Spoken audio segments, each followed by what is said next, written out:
నిరంతర శివారాధన చేసడం వల్ల పైగా శివనామం పలకడం వల్ల అతడు మహాతేజస్సు వచ్చింది.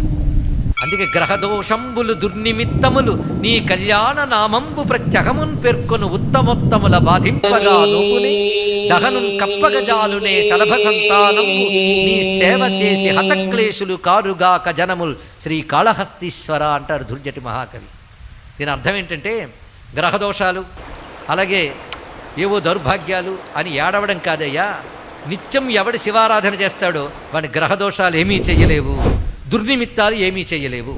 కర్మ కొద్దీ అవి చెయ్యడానికి వచ్చినా ఏమవుతాయి అంటే అగ్ని వైపు వెళ్ళిన మిడతలు ఎలా దగ్ధమైపోతాయో శివారాధకుడిని బాధించడానికి వచ్చినటువంటి గ్రహములు కూడా ఆ విధంగా భస్మవుతాయి తప్ప వాడిని బాధించలేవు అని దుర్జటి మహాకవి చెప్పారండి ఇక్కడ.